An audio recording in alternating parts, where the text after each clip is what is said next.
So Ryan, let's begin with just a kind of a little discussion, brief update on Jaiden Ausberry. Obviously, we spent a lot of time on him yesterday, talked about why he's important for Notre Dame. If you didn't get a chance to listen to that, we actually cut that segment up and put it on the YouTube channel, sort of as a standalone. And then we also have his film room up there as a standalone, so you can get a chance to watch those without having to watch the whole 2+ hour show again.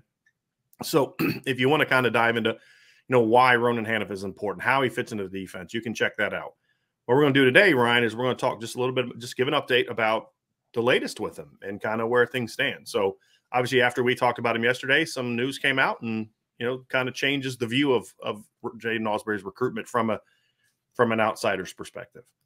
Yeah, I mean, obviously we've been talking a lot about Jaiden because we knew that there was going to be some things turning and seeing that recruitment was potentially going to end very soon, in the near future. So it's now scheduled for August 4th that Jaiden Ausberry is going to make his decision. He released the top 7, which was a pretty interesting top 7. Mm-hmm. You had teams like Michigan in there and LSU and different teams that we've talked a lot about where we think that things stand with Jaiden Ausberry. And I put on the board yesterday, if you're not on the board, make sure to go to boards.irishbreakdown.com, that we think that it's in a really good spot for Jaiden Ausberry. And I know, Brian, we talked about this.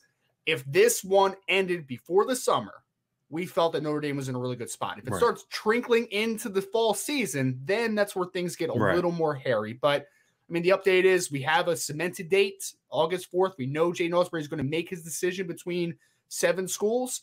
I think that Notre Dame is in a really good spot, and we'll know very soon in only a couple weeks now here. His final 7 that he listed was in order of what I'm seeing here. It's not any particular order because I've seen the order different on a different post. Michigan, Auburn, Alabama, LSU, Texas A&M, Notre Dame, and Florida. He took official visits to Michigan, Auburn, Texas A&M, and Notre Dame. Those are the main players. He's visited all those schools. I think those 4 is really what it boils down to, Ryan. And I think there's a lot of different draw. LSU, he didn't take an official to LSU, but he doesn't need to. He's been there. Yeah, right. He literally goes to high school on that campus. Right.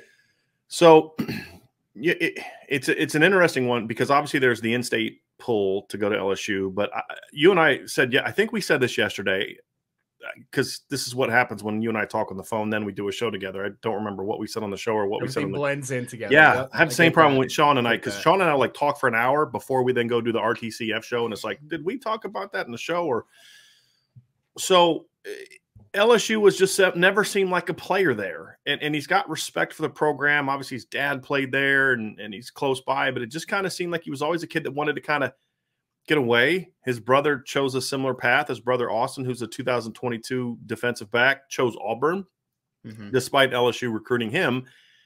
I think Michigan was somewhat of a factor, but a lot of the Michigan hype was just kind of what you see from Michigan reporters. They just kind of think everyone that visits is going to go there, and even whenever it was the last visit as well, right? Right. From a timing standpoint, but some of the things we were hearing going into that visit, Michigan wasn't going to be a serious player, no matter how much people that cover Michigan wanted to say that. Sure. It was really going to come down to Auburn, A&M, and then Notre Dame is really who the players were in that recruitment. So we'll see what he decides. But as we have said for a little bit, Notre Dame's been in a really good place there. We broke down why we feel good about where Notre Dame stands yesterday, so we won't repeat that again because we want to spend more time on some things we haven't talked about a lot yet. Sure. But if you did miss yesterday's show, as I said earlier, you can check out the shows. We actually cut them up, so you don't have to watch the whole podcast again. We cut up those things, put them on the board. I'm going to try to do that more often when I have the time, break those things up so that way you can kind of go back and look at those individually. So Notre Dame obviously has been making a push for Jaiden Ausberry. That would be a big one, despite his rankings drops, which are patently absurd. I saw today. Did you see the post on the board?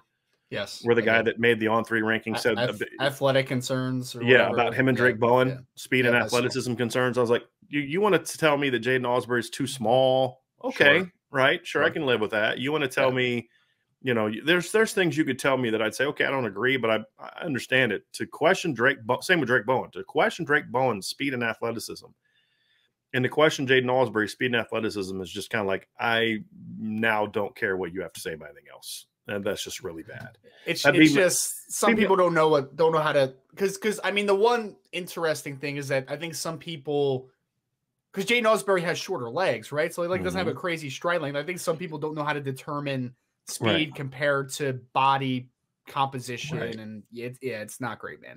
Not a great take this morning. Yep.